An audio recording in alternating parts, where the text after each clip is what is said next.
This morning on The Dish, Scott Conant. He's best known to fans nationwide as a longtime judge on Food Network's Chopped.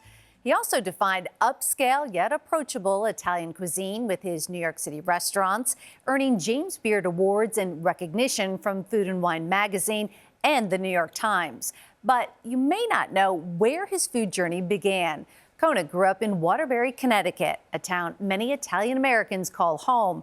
Now he's reflecting on his past in order to bring a taste of his childhood to homes everywhere. This yard we would play in all the time. This is your grandparents? This is my grandfather's house that he built, where my grandparents lived, where my mother grew up.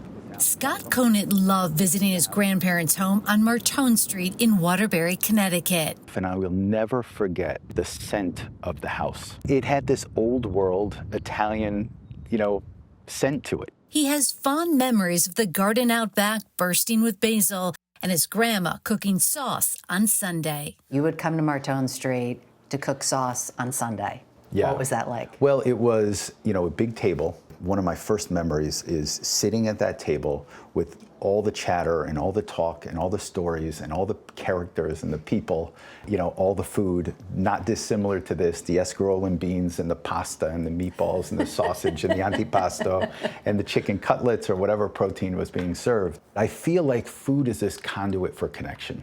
On the table at his family's home, some of those specialties, including his chicken cutlets. A chicken cutlet is, I don't care what your cultural background is, a cutlet is just the best thing in the world. So I'm just going to hand you one of these. All right. So you got to get in there. Okay, there you go. let's go. Perfect.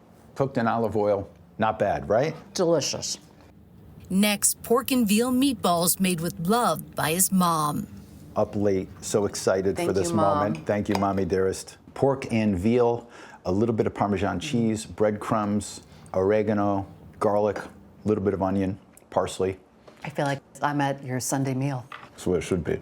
Conant's passion for food led him to his first job as a dishwasher at a local Italian restaurant. Oh, I'll never forget it. I was 15 years old, so 40 years ago this year. I know you're thinking, oh my God, Scott, you don't look old enough to say that. I'll say it for you.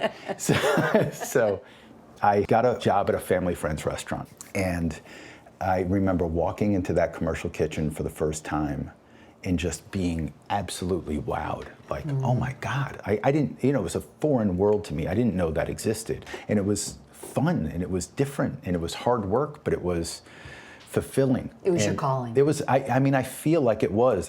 But in vocational school, he almost went in a very different direction. You almost became a plumber, though. What happened there? So I went to a vocational school here in Waterbury called Caner Tech. I chose plumbing. I couldn't get in, and my second choice was culinary arts. This was your second choice? This was my second choice, yeah. His second choice paid off. He graduated from the Culinary Institute of America, eventually opening his own acclaimed restaurants, L'Impero, Alta, and Scarpetta. When I had this restaurant called Scarpetta in New York City, and this isn't my ego speaking, I'd be hard-pressed to find anybody who's gotten more press on a tomato sauce than I had at the time. It was a cover of every magazine, every food magazine. Everybody was writing about it, everybody was talking about it. I managed to take that restaurant to 6 cities around the country. At the same time, he became a regular on the Food Network, a judge who was tough. I don't understand why the onions are there after we told you, especially myself, I didn't like raw onions. But also supportive. I offered him a job at the end of it. You cook great food, but you really bring that emotion and that heart. It's awesome. Thank you. In 2021, he published Peace, Love, and Pasta, an ode to Italian home cooking. Now he celebrates sprezzatura, or effortless grace, at his restaurants in Atlanta, New York's Catskills, and the Bahamas. A little bit of butter inside there. A little mantecatura. Nice. See the color differentiation? It starts to lighten it up a little bit as well with the butter. When he can, Conant still joins his mom, Anne, in the kitchen. Look at that. Beautiful. Who cooks the better sauce? I do. I'm not going to argue. Okay. Anne became the judge when Conant recently released his own line of sauces, affectionately called Martone Street. When you first tried his sauce, what did you think? I was amazed. I was. This is I coming was from like, someone who never used a jar of sauce. Never, because it was always too sweet. It was always no.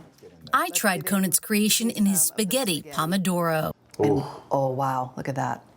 Thank you. You know the best part about this? Not a single calorie. Don't worry about it. Yeah, no calories. It's a good bite. Healthy bites. Fresh peeled seeded tomatoes, packed, shipped to our co-man. That is a home run. Who wants some pasta?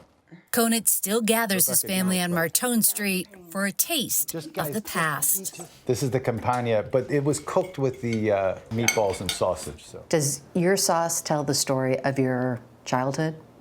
I think it tells the story of a lot of people's childhood. Even though it's a personal story from Martone Street that makes sense for what I experienced as a kid, I don't think it's limited to my experiences. Regardless of what your cultural background is, I think gathering at the table and being present and eating food that you love with the people you love most is something that everyone either aspires to or experiences in their life if they're lucky.